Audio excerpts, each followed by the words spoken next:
अच्छा आप देखिए, नरसिंह नरसिंह जी के पुत्री के नाम कुंवरबाई, तो कुंवरबाई के शादी कर दिया। तो कुंवरबाई बहुत बड़ा सेठ के घर में, कहे तो उस समय में नरसिंह बहुत बड़ा सेठ थे, बहुत बड़ा महासेठ। लेकिन उसका जब संत सब बेच दिया, सारा संपत्ति बेच के संत के सेवा में लगा दिया, तो भिखमंगा बन गए, फूस में रहने लगे, सारा संपत्ति महल भी बेच दिया, जंगल में चला गए, गांव के बगल में भांग के खेत में फूस में रह करके अपना जीवन चलाने लगे। बाबा उतना घर घरानी सब बेच करके, तब उनका बेटी तो माने बहुत बड़ा सेठ के, तो माने उनका क्या हुआ, माने अभी नरसिंह जी के बेटी के शादी, माने कुंवरबाई के बेटी के नानी जी नाम था, तो नानी जी के शादी, तो अपना घर में विचार किया कि सब कर कुटुंब के तो न्योता दी आए हैं, तो कमती में इनका कुंवरबाई के जो तुम्हारा पत्नी है, तो उसका तू माने पिता के नरसिंह जी के तो अपना ससुर के न्योता नहीं देगा। तो कहा कि पिताजी हमारा ससुर के कमती में न्योता दीजिए ना। तो कहा कि इसलिए हम वही तुमसे सोच रहे हैं, इसलिए कि नहीं दो। क्यों? वो भीख मांगा क्या लेके आएगा, वो भीख मांगा क्या लेकर आएगा, उसका पास तो कुछ है नहीं, तो वो आएगा नहीं, उसको नहीं दो, वो आएगा वो मरैया में घर में, तो वो ले के जाएगा, इसीलिए कि उसको दो ना। बहुत आदमी हैं, बोलो श्याम राम चंद्र की। 9 ग्रह है, 9 ग्रह है ना, कितना ग्रह है, लेकिन गोस्वामी कहता है कि 10वां ग्रह है। 9 ग्रह तो है, ये है 10वां ग्रह है। 10वां ग्रह कौन है? दामाद। जब दामाद जाएगा तो वो चारों ओर देखेगा। माई जी हाँ ये मोटरसाइकिल की यही के है, तो हाँ की बात है, तो ना वो है कह लिया। अति माता जी एक बात कहू तो हाँ, ये कपड़ा ये जाजिम को बहुत अच्छा जाजिम है, तो की लेवे के विचार है ना, हमरा वह बात न करिए, चलो हमने मान के लिए दी। ये 10वां ग्रह है, जे चीज आके अथी इधर कुर्सी नए बनेली माता जी, तो हाँ ये कुर्सी नए बनेली, बड़ा बढ़िया कुर्सी, तो ले लू पैसा खरीद ले। माने जे चीज तो दामाद के घर में न ले जाओ, हमरा विचार से है। बोलो श्याम रामचंद्र की। ठाकुर जी के कृपा से 10वां ग्रह है, दामाद के यही का नाम है कि हे माता जी, हे माने हमर ससुर जी, अहाँ के यहाँ जाए, आपके यहाँ जाएंगे तो क्या क्या दीजिएगा, हमरा यहाँ आइएगा तो क्या क्या लेके आइएगा। तो इसीलिए बेटा वहां पर नहीं दो। तो बेचारी जब ये सब बतिया रहे थे पूरा परिवार में, कुंवरबाई के सास तो इतना बदमाश कहा कि खबरदार बेटा के, कि वही माने वही भीख मांगा के हाँ कुछ माने नहीं दाओ, न तो सारा संपत्ति है। ये जो कुंवरबाई है इनका कुछ ना कुछ अपना पिता के देता है, लेकिन कुंवरबाई कभी पिता के कुछ नहीं दिया है। कहे तो भीख मांगा है तो देता होगा, तरह से तरह कुछ देता होगा, इतना लगा जिनका सीमा नहीं है को। लेकिन कुंवरबाई अब सब कुटुंब आने लगा, तो कुंवरबाई घर में कि सब तो आ गया, लेकिन मेरा पिताजी नहीं होता है ना, तो सबके देखेगा तो हुआ उसका गारा भूख बेचारी क्या चुपचाप से कान रहा था। उनका पति ने कहा काहे रो रहे हो, तो हमारा बेटी के शादी माने 8 दिन है, 7-8 दिन है, और सब कर कुटुंब आपको आ गया है, मेरा पिताजी नहीं आए हैं, तो आप कमती में गोर लाग के कि मेरा पिताजी का आप कहिए ना। तो कहा कि ठीक है हम जाते हैं। तो कहा कि पिताजी देखिए सब आ गया, लेकिन मेरा ससुर आना चाहिए, और नहीं आएगा तो हम भी कुछ नहीं करेंगे। हाँ माने मेरा ससुर तो आना चाहिए, नहीं तो हम भी कुछ नहीं करेंगे। ये बारी हम इतना हम गिर गए, मेरा ससुर आपसे कुछ नहीं लेगा, मेरा ससुर लेकर के नहीं आएगा। तो कहा कि ठीक है। तब माने पत्र लिखा, पत्र लिखा, कहा कि तू नहीं जाओ, हम पुरोहित के हाथे भेज देते हैं। तो पत्र में लिखा, क्या लिखा, हाँ कि माने कैसे जे समधी साहब आपके पत्र माने दे रहे हैं, भरपूर से आइएगा। आप समझिए क्या, हाँ भरपूर से आइएगा, न उतना होगा न वो आएगा। अब भरपूर के मतलब क्या है कि भरपूर के मतलब है कि आपके दूरा पर घर में खर्चा नहीं है, आप 50-60 साधु रहबे करता है खाने के लिए आपको दूरा पर, तो इसीलिए साधु के लेके नहीं आइएगा, साधु भरपूर लेके आएगा ना तो लीजिए के जाएगा। तो इसीलिए भरपूर के मतलब है कि जो कुटुंब आपके तरफ से आवे तो कुछ लेके आवे, आप भी आइए तो कुछ लेके आइए, लेकिन साधु के लेके नहीं आइएगा, इतना काम है। वो तो 10 रुपये लेगा। तो उनका पुरोहित गया, चिट्ठी दे दिया। चिट्ठी के वाली बाद में उनका पत्नी ने कहा कि स्वामी आप क्या कीजिएगा, अब तो बेटी की यहाँ से आया, हमारा नतनी की शादी है। तो कहा देखो हमारा घर में तो कुछ नहीं है। तो कहा कि भरपूर कहा है। कहा कि आप ठाकुर जी समझे, जैसे ठाकुर जी की कृपा है, जैसे आप विचार करें। तब कहा कि सेठ के यहाँ चले, सेठ की यहाँ चले। अब सेठ के पास गए, कहा कि सेठ साहब हमारा कुछ दीजिए, हमारा बेटी की शादी है। सेठ साहब कहा तक देंगे तब, लेकिन आपको माने महीना दिन के अंदर में दे लेंगे। तो कहा कि ठीक है महीना दिन के अंदर में दे देंगे। तो कहा हमको कीर्तन सुना। क्या कहा? कीर्तन सुना। तो यहाँ पर कीर्तन माने कीर्तन का कितना दिन? कहा कि कम में 9 दिन के नवाह शुरू कर दो, कीर्तन कर दो 9 दिन के नवाह। अच्छा नरसिंह 9 दिन तक ले, तो कहा कि बेटा चल जाएगा, बेटा के कहेंगे चल जाएंगे, हम 9 दिन के नवाह कर देंगे। अब वो महीना दिन के अंदर में ले लेंगे, वो ब्याज में खाली 9 दिन के नवाह। वो बेचारा उनका दूरा पर बैठ गए, अकेले झाड़ कीर्तन रख लिए। अब राम धुन करने लगा। अब वहां इंतजार हो गया, टाइम है, सब बाबू वहां पहुंच गया, बाराती सब आ गया, हर चीज आ गया।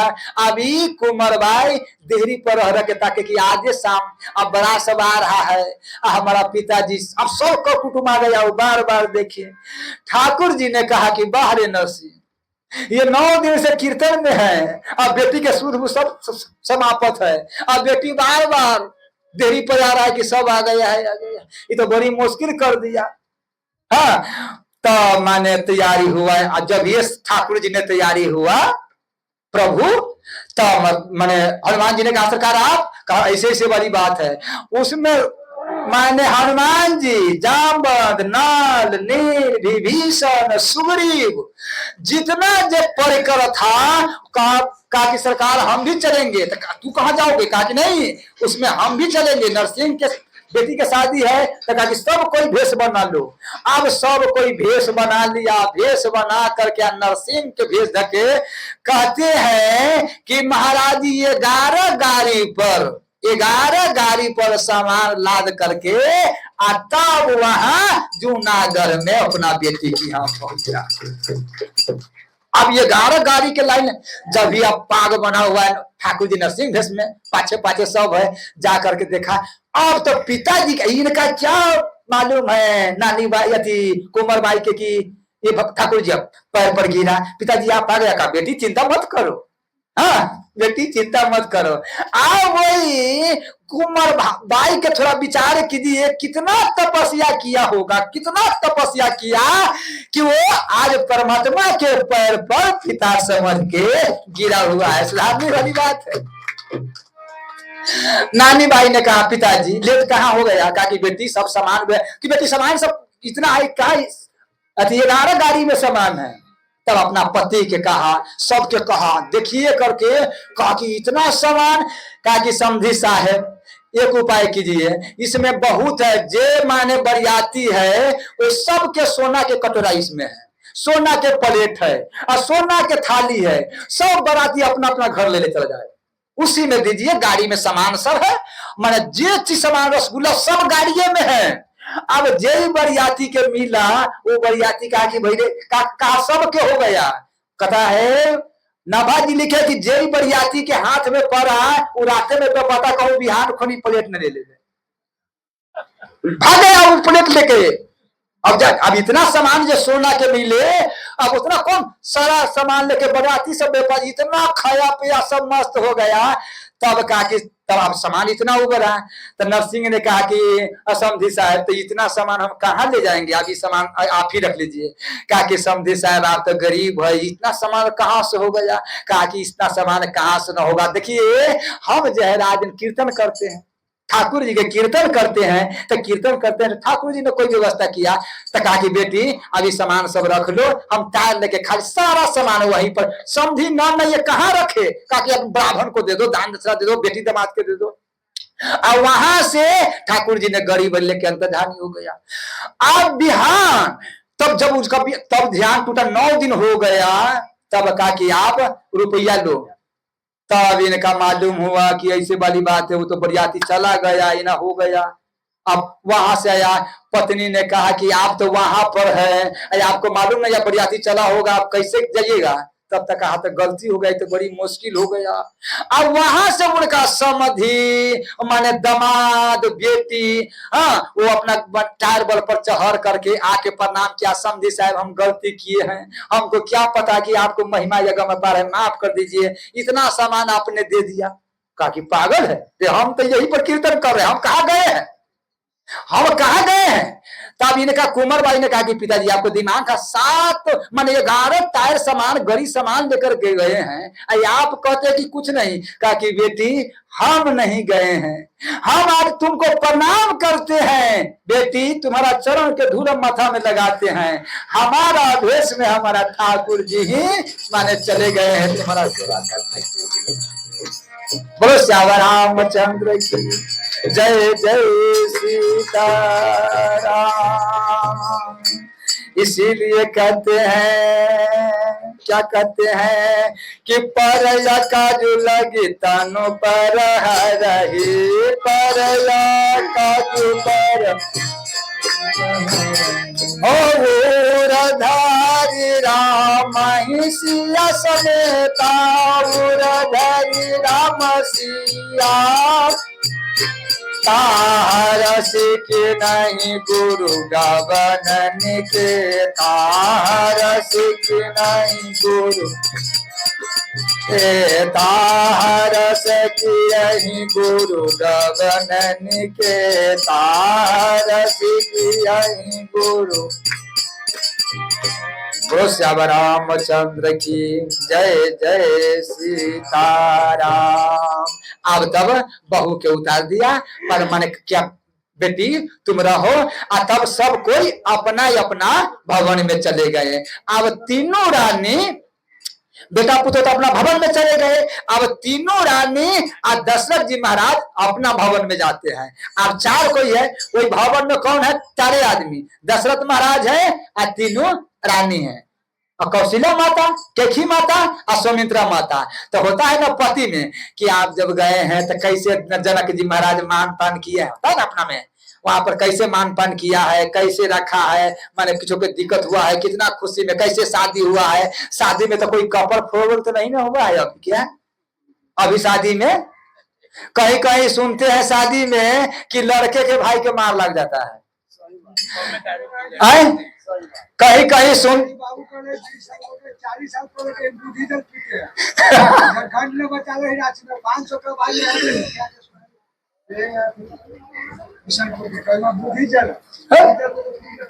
बोलो श्यामा रामचंद्र की जय जय सीताराम। ग्राम में जहाँ के बाबा छथे ना, वहाँ सब विवाह का दुपहर साथ एक चल बुद्धि जलती है, सब बराती में टंग होय छै, जब गलत में कहल कि सब बराती। हाँ, बोलो श्यामा रामचंद्र की जय जय सीताराम। माने गाय माता किसका है, थोड़ा इनको बांध दीजिएगा तो।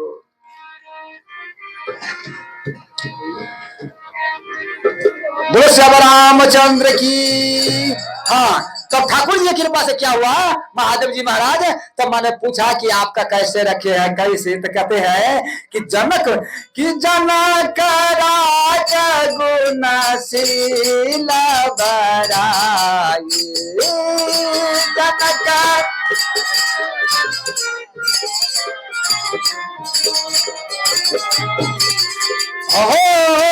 जनक राज गुणशील बराई, जनक राज गुण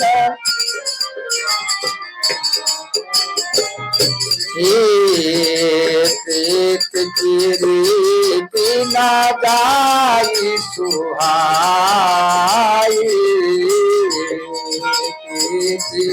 रीति न जाई सुहाई। बोलो श्यामा रामचंद्र की जय जय सीता। तब मैंने कहा कि बहू से आदर किया है, बड़ा प्रणाम किया है, बहुत दान दिया है, सबके कपड़ा वस्त्र, सबके शादी मैंने जिनका जिनका शादी हुआ है सब बात कहा है। आज दूसरा में कह करके फिर के सुबह हुआ सब स्नान किया, स्नान करके सब माता पूजा किया, मैंने चारों दुल्हन पूजा किया, चारों दुल्हा पूजा किया, अपना अपना इष्ट के पूजा करके के तब जब सब चीज हो गया तब राम जी के गोद में बैठा करके, राम जी के गोद में बैठा के कौशल्या माता ने पूछता है, कौशल्या माता ने क्या राम जी से पूछते हैं कि मारग जात बेटा तू तो अभी बच्चा है। कौशल्या माता कहते हैं कि बेटा तू तो बच्चा है कि मारग जात हो मचा बनी भारी आके ही विदितात तारिका हमारी, कि माने जे तू मारग जात भयंकर भारी के ही विधिनाथ तारका मारी, कि बेटा कोई मार्ग में जब गया हुए जंगल में वो तो रास्ता बड़ा विकट है, आ तू अभी किशोर है, बच्चा है, अब तारका सुबाहु इतना बलवान राक्षस है, उसका कैसे तू मरा है, माने उसका कैसे मरा है, तो बड़ी मुश्किल वाली बात है। तब राम जी ने कहा हे माता वो सब आपके आशीर्वाद से, क्या कहा, ये आपके आशीर्वाद से, आपको जो हमने आपने हमारा ज्ञान दिया है, बुद्धि दिया, आशीर्वाद दिया, उसी से माने हैं। लेकिन वो बात नहीं कहते, कहते हैं कि बेटा हमारा आशीर्वाद से नहीं, बोलो श्याम रामचंद्र की जय जय, हमारा आशीर्वाद से नहीं, ये तुझे तारका के मारा है, सुबाहु के मारा है, मारीच के मारा है, वो हमारा आशीर्वाद से नहीं। क्या कहते हैं कि मुनि प्रसाद बलि तात तुम्हारी आयस अनेक कर बेरी डारी, कि संत के प्रभाव से, गुरु के प्रभाव से ही तू दुष्ट राक्षस के मारा है। अच्छा, दुष्ट राक्षस के मारा है गुरु के प्रसाद से, संत के प्रसाद से, ये हमारा आशीर्वाद से नहीं। इस पर अच्छा हम पहले बार बार कहते हैं तारका सुबाहु मारीच, हम लोग के पास यही मार्ग है, जब हम परमात्मा के ओर बढ़ते हैं तो यही तीन राक्षस है, काम क्रोध मद लोभ सब नाथ नरक के फन, सब पर ही रघुवीर ही अब भजहि भजहि जय संत, बोलो श्याम रामचंद्र की जय जय सीताराम। तो दूसरा में हम यहाँ तक ले आप कह दिए हैं। अब कुछ माने एक बात हम एक बंद कर दो, तरह बंद कर दे, आप कुछ और बात बताइए।